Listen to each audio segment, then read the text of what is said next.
G'day there, podcaster. Ben here, giving you a heads up on what's coming up in this episode of the podcast. We ask the question, did your name become famous? Maybe your name's Bill Jackson or Liam Stapleton. We also ask,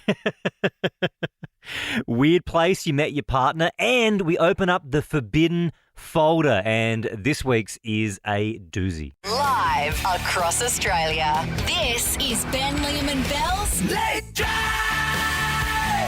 on Nova. 13-24-10. Did your name become famous? My mate Tom, his name became famous over the weekend. Oh, yeah? Thomas Crooks. Oh, no. Yikes.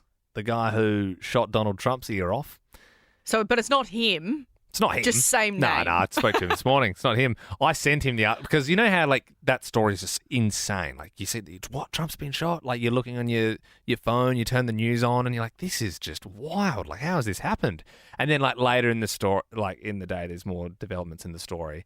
And yeah, when the name popped up, I was like, oh, like I sent it to him, like, oh, you know, you've been busy, or and then like, I was probably like the 100th person to send it to him. But I was like, I'm sure people have probably sent it, but just on the off chance I'm breaking the news that the shooter's name was his name. But that's the thing. If your name's like Michael Jackson and you're 10, that's just weird. Your parents called you Michael Jackson. Like, he's obviously very famous. But if you were like you're like Sabrina Carpenter, for example. That's your name. You know, you live in Brisbane and your name's Sabrina Carpenter. That's been fine up until about 6 months ago. And now it's like, oh my God, like the girl. Like, oh my God, she's on the radio, you know? Did your name become famous? 13-24-10. That is our number. Sean in Melbourne, tell us, what's your name?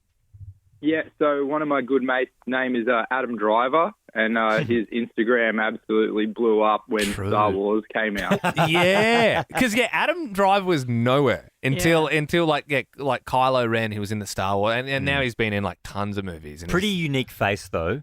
Yeah. You're not going to confuse anyone for Adam Driver. Caden in Tassie, this is also your mate. Their name became famous. Hey, not my mate, but my mate's dad, Peter Griffin. He now goes by his middle name. And that's like a, you know, that's like being a Homer Simpson before. Do you know what I mean? It's like he's like a fat dad, like he's a bit of an idiot. Caden, that is a great one. Thank you very much. I'm going to give you 2 tickets to go see Twisters in cinemas now. Thank you. No worries. We have more prizes to give away. So 13-24-10. Give us a buzz and let us know, did your name become famous? Harry in Brisbane, this was your grandpa's name. It became famous. Yeah, grandfather's name became famous, Neil Armstrong. He was only 17. Whoa. Yeah, wow. Oh, gee. And that's such a nice name. Like, it was so lovely before, but now he's just Neil Armstrong. I guess you associate strength with that name. You go, yeah, Neil Armstrong sounds like a strong name, but I wonder if it sounded strong before Neil was an Armstrong. Yeah, I mean, it would have been real weird if it was a Buzz Aldrin. You know what I mean? Like, I'm sure there's a few Neil Armstrongs, but there's not many Buzzers around. Adele in Melbourne, is this your name? Hello, yes it is. I'm Adele, like the singer. Yeah, and like you would have had a lot of like, oh, how do you spell that? Like until 19 came out, of course. Well, I'm actually a couple of years older than the singer Adele, so I was the original, and then she's followed. But I always get asked the infamous line, "Can you sing like Adele?" Oh, who's asking that? And Adele, like, I know Belle's literally just said that, but. It's so annoying. No, I can't sing like the singer. Did you want to give it a crack? I mean, we could send you along to Twisters, a movie. Adele, thank you very much. Bronwyn in Brizzy, this is your daughter's name. It became famous. It is, yes. Well, we called her that. And then Kate Elizabeth Middleton was born a couple of months after the girl who became the princess and the future queen. Yes. So she took our name. We didn't take hers. There you go. Kate Middleton. That's famous. Andrew in Sydney. This is your dad. Yeah, that's right. My dad was born 2 years before a very famous book and then movie series came out, and his name is James Bond. No! I mean, has he ever thought about changing it? No, it gets too much attention. So just to top it off as well, in the books and movies, James Bond's father's name is Andrew Bond. And I don't know if you've seen Skyfall, but he goes to visit his father's grave, and it says Andrew Bond on it. Yeah, right. There you go. I mean, surely when people say, "What's your name?" he has to say Bond, James Bond. Yeah, well, it happens to all of us, because when you go to something you've got a reservation for, like a hotel, and they say, what name is it under? You normally say your surname first, right? Yeah, exactly. Do you? Because I don't. Andrew, what's his drink of choice? He's not a drinker, though, unfortunately. Yeah, it's not a martini shaken, not stirred. It's just, can I just have a Diet Coke? I also like how you said, I don't know if you guys have seen Skyfall. I imagine you have many times. Yeah. This is my dad's name, guys. Come in, let's watch it. Gather around. Chantel in Brizzy. This is your grandfather, famous name. Yeah, Walter White. Oh, yeah. Which actually, now that I think of it, does seem like a real grandpa name. And then, of course, there's that little show that came out about the teacher cooking meth. And now it's very much a meth name. You said grandfather. Obviously, the show is pretty full on. Has he ever watched it? No. Yeah. I don't think it was his cup of tea. Yeah. Not a big meth guy. Interesting. My grandpa loved meth. What happened on the one night stand? 13/24/10. Give us a buzz. The good, the bad, the ugly. Friend of mine had one over the weekend. Great for him. He told me about it, not in like gross detail, but just something happened, right? So, he met her out. They went back to his. They did what they did. He woke up in the morning and he was like, oh, gross. Like, maybe I'm sick. Like, must have been really sweaty. Like, the bed is saturated. And then he sort of put his hands on the mattress, on the covers a bit. And he's like, oh, no, that is like squelching. That's satched. And Good night. No, not I'm glad you said it. Not what you think. He got up and he realised that his new pal had weed herself. She'd wet the bed. Oh, hang on. How does he know it's not him? It was very much from her side. Okay. Yeah, right. So you could see that it had come from her side. I think it was sort of like there was a heavy pooling there, and it sort of had some of it had sort of come over to his side. Yep. But yeah, he didn't have to bust out the forensics to see who was responsible for this one. So what did he do? So, like, he didn't want to make her feel bad about it, Yeah. but sort of she then sort of woke up from the kerfuffle, and he said, "Oh, like the bed's really wet," and she just owned it. She was like, "Oh yeah, when I get drunk, I weed the bed." Oh! And he was like, "Oh, all right, yeah, okay, yeah, no worry about it." And then they just like both took the sheets off, and then they just whatever, they moved on. Wow. But she said Seems like it was saturated enough that you'd have to throw the mattress in. Yeah, well, yeah, soaked right through. Unless she, if she knows it happens all the time, she'd have a nice little protector there ready to go. Yeah. But, No, it was at his house. oh! Yeah. Oh. Oh, yeah, if it was back at her wee house, yeah, that'd be fine. She should have all the tarps out if it's, But there's something to be said as well for just, like, being like, no, this happens. Like, it makes it way less awkward than, oh, what the hell? Like, what's happened there? Like, someone must have broken in and weed on top of me or something. That is quite the one-night stand story. If you have got one, 13/24/10, give us a buzz. Georgia in Adelaide, what happened on the one-night stand? My one-night stand played guitar at me like 10 minutes into me being at his house. Like, it was full Ryan Gosling, Barbie scenes happening. It was traumatic. And did you get a bit of Wonderwall? What was he playing? No, I got a bit of Valerie by Amy Winehouse. So, I mean, he chose a good song, but I definitely wanted to leave as soon as it was done. Did he sounds like a bit of a wanker. Did he tell you that was actually by the Zootons, the indie group, and that Amy covered didn't. it? Yeah. So No, now, but he sorry, now I'm the definitely wanker. wasn't. Yeah. I was like, well, this guy really knows his music, Hey, thanks for getting involved, Georgia. We are going to give you 2 tickets to go see the Bike Riders in cinemas now. Thank you. Hey, no worries at all. Keep your calls coming through on 13/24/10. Zoe in Brisbane, what happened? So I had a one-night stand and didn't know that they had an allergic reaction didn't know they were allergic to nuts, and we got a bit risky, and they ended up having an allergic reaction, and I had to take them to hospital because they were having an anaphylactic reaction. Whoa. I bet you weren't allergic to dem nuts, huh? No, God, no. Can I ask? Oh, God, no. There's a little bit I want to unpack here. So, my first question is, what did you do with the peanut butter? What happened with that?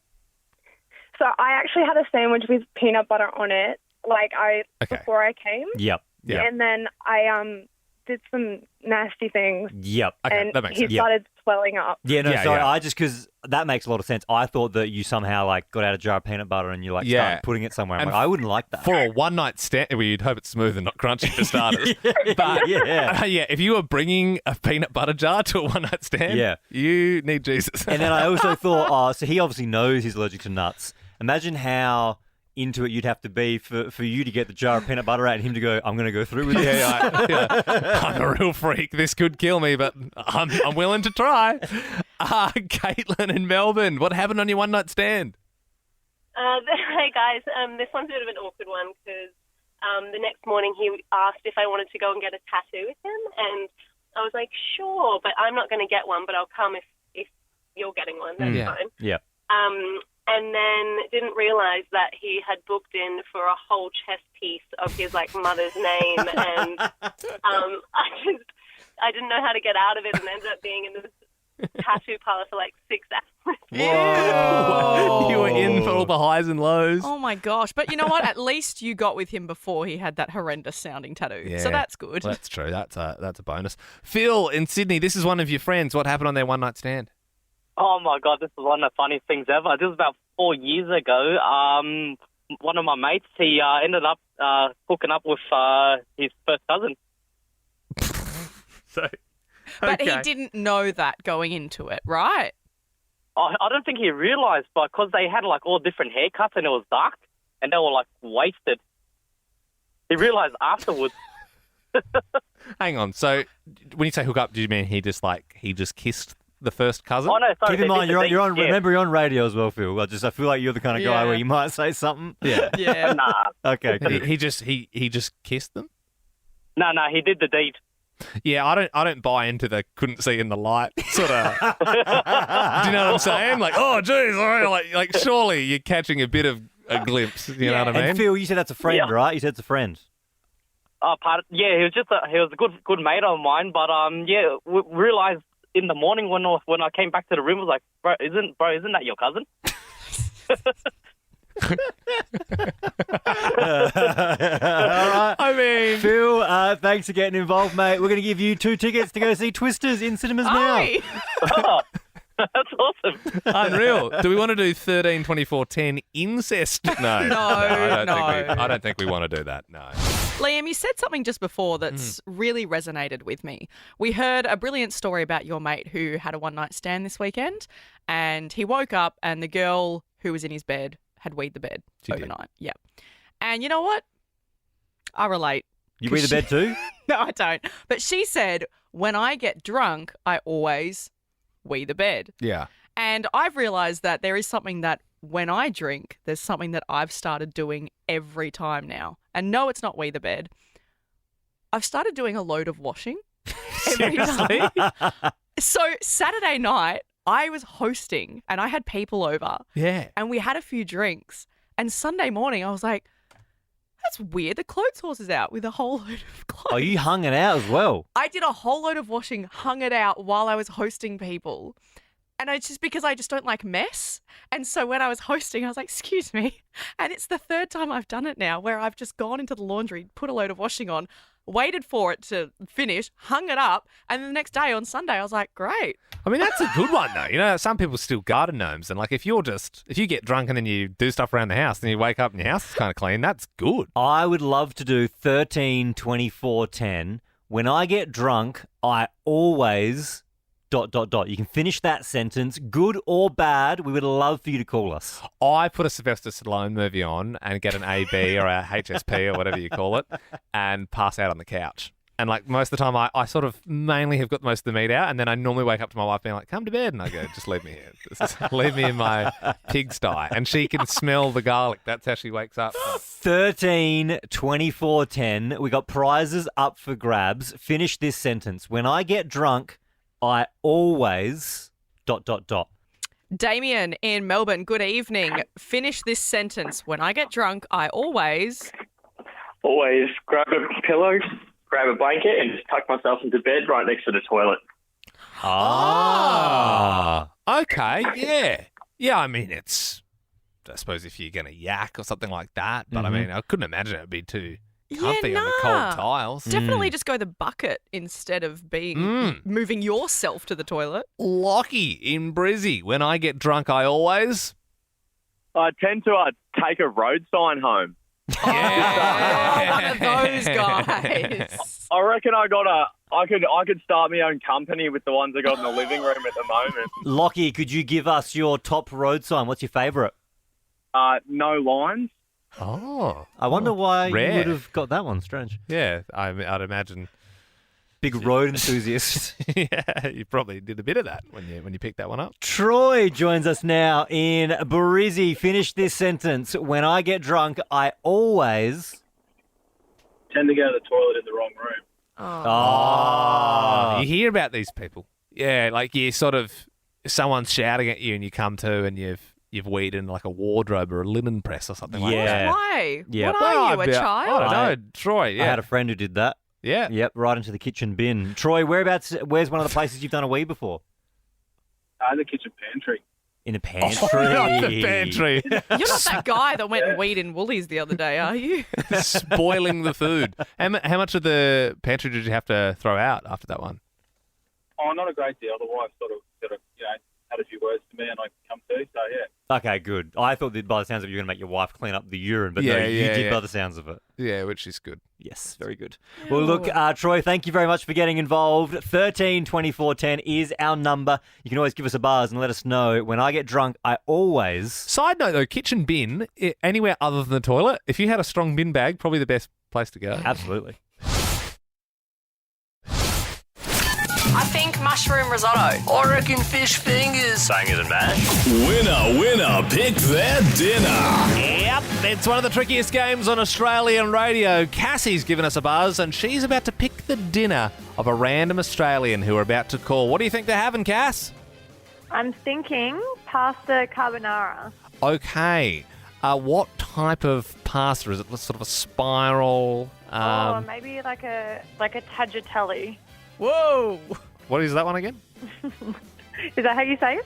I don't even know if you know, Cassie. I think I don't you know. just said one. I think this is a bunch of people without any Italian roots trying to work out which pasta we're talking about here. Carbonara is traditionally fettuccine, isn't it? Yeah, it's pretty much like a fettuccine pasta. Look, we'll find out what this person's having for dinner. Might not even be pasta. Hello. G'day, it's Ben, Liam and Belle here from Nova. We were just wondering what you're having for dinner tonight. Oh my goodness. KFC. KFC. Cassie, it is unfortunately not the right answer. Thanks for playing, though. All good, thank you. No worries. Just checking. I don't think they do Tagliatelle at, I can't even say it, at KFC. We play winner again next Monday. 13 24 10. Give us a buzz. Weird place you met. Maybe you fell in love in just the most strange place. Brooke joins us on the line now. Brooke, you met your partner Blake in the line at Krispy Kreme. I was there with my brothers, and we had these two guys rock up behind us. Then it was actually my brother who had started talking to Blake and his friend first. And obviously after that, Blake had taken a fancy, and probably a couple of hours later, he sort of come up to me and we just started talking. Oh, that's sweet. Blake, have you put a donut on it yet? Yes. Oh, wonderful. I know that was kind of confusing. Yeah, like I meant a ring, but yeah. Now, we've been told today's your 10-year anniversary. How did you celebrate? Yeah, so we went down to Krispy Kreme today. So they've got their own 10-year birthday celebrations for their store. So we went down and celebrated with them, and we're a little bit royalty when it comes to Krispy Kreme in South Australia. So they had the red carpet out there for us. What are we talking here, Brookie? Are we talking original glaze? What did you pound? I think original glaze is definitely my favourite, especially when they've just come off the belt and they're nice and warm. Off the belt. Yeah, they are the best. Well, 13 24 10 is our number. Weird place you met. Jacob in Melbourne. Where'd you meet? Me and my partner actually met at a high school bus stop. We went to different schools, but the funny thing though was that she was my best friend's partner at the time. Oh. Yeah, righto. And are you still friends with that person, or? No, we actually moved in together about 5-6 years ago, and then it ended up blowing up into pieces. And then me and my partner are still together. We just celebrated our 7-year anniversary, and we're engaged. We've got a little 1-year-old girl. There you go. Well, hope that other dude's not listening. He'd be seething. Shirley, where'd you meet? Yeah, hi. Back in the day when, way back in the day, we used to play indoor cricket, and I went into this cricket pitch and, how you practice beforehand. This guy was down the other end and he whacked the ball and it got me in the head. And then nice guy bought me an icy pole. And then the next time when we played him, I said, don't come near me. Don't come near me. And then we started up a relationship, got engaged, bought a house. Now that's no longer existent. But, yeah, that's how we met. What happened to the house? We broke up, so we sold it. Oh, Ben, right. I don't know. I don't know how he didn't read between the lines on that one. Oh, What hello. happened, Shirley? Are you still at the indoor cricket club or what? Oh, well, it's still a meet cute, it even is if it cute. didn't work. I thought they bought a house together and they knocked it down. No. and They were still together. And I was like, oh, what happened to it? Did you renovate it? Did you, demolition it and build again? Imagine if that was his move. Imagine if that guy was a really good indoor cricketer. Yeah. And if someone was bowling, he would just sort of angle his bat and hit different people he was potentially interested in. Crystal, in Sydney, tell us, where'd you meet? We met at a funeral. Whoa! At the wake of a funeral, yeah. So was it like someone you knew really well, or?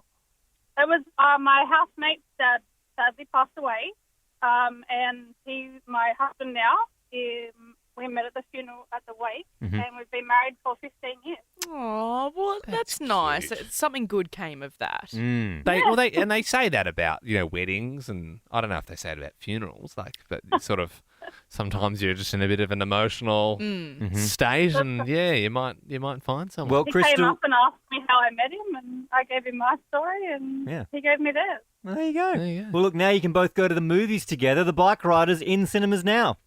Amazing, thank you. No worries. Thanks for getting involved.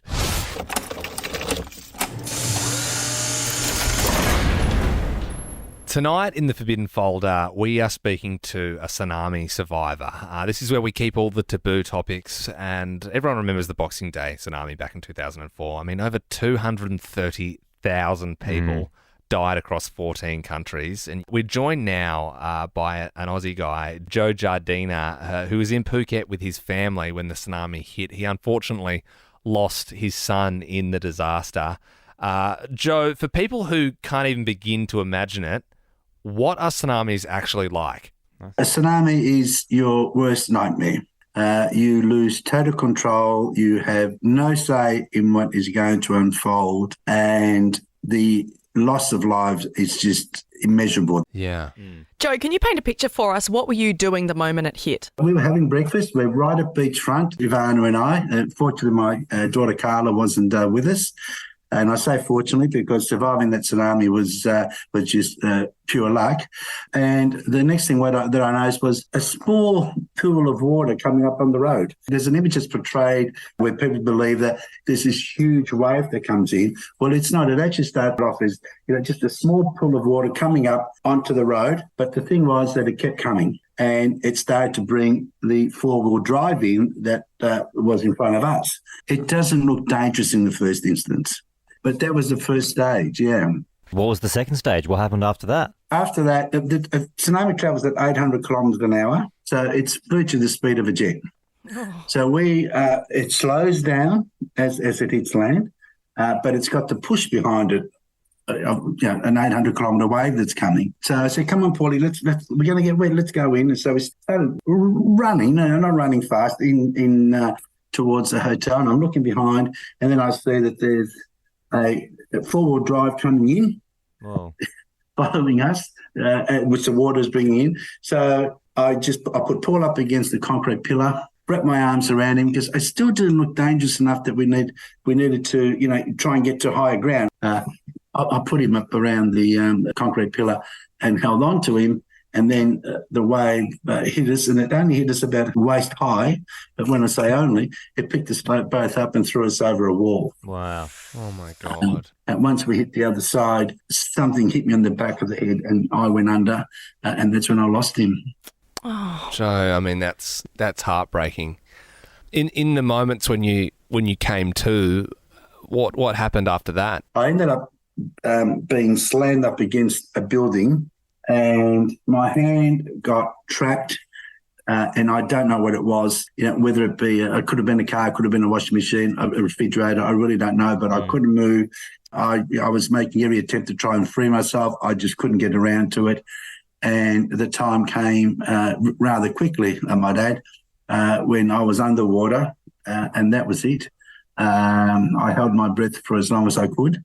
The time when it comes again when you can't hold your breath any longer, and I open my mouth, and that's the last that I recall. Wow. You're currently listening to Joe, who is a survivor of the 2004 tsunami on Nova. What happened next? It wasn't until later on that night, about 7 o'clock, when they finally decided, okay, well, he's still here. We'll evacuate him to the hospital. So from the tsunami hit about 10, it was about 7 o'clock when they took me to the hospital because they didn't think I was going to make it. Where I was found was on the third floor in a stairwell on the steps, but head down and facing down. So not on the landing, on the steps, head down and facing down. So I actually drained. The water drained out of me. Oh, I'd have been God. Yes, and that's why I survived it, because if I'd have been head down and facing up, I was gone anyway. So as we often say, perhaps my time hadn't come. Have you ever been back to Phuket? Oh, yes. My attitude is, look, if you stay away, well, then the wave wins. It's taken our son, as far as I'm concerned. You've taken enough. I'm going to come back. And plus, the Thai people, they're just so beautiful. Yeah. The care that they gave us was really incredible. Well, Joe, thank you so much for spending so much time with us on Nova this evening. If you would like to hear more of Joe's incredible story, you can check it out on I Was Actually There. It's a new ABC series. His episode airs tomorrow night at 8 p.m. on ABC One. Thanks again for your time, Joe. No, thank you so much, guys, for your time, and much appreciated. For more great comedy shows like this, head to novapodcasts.com.au.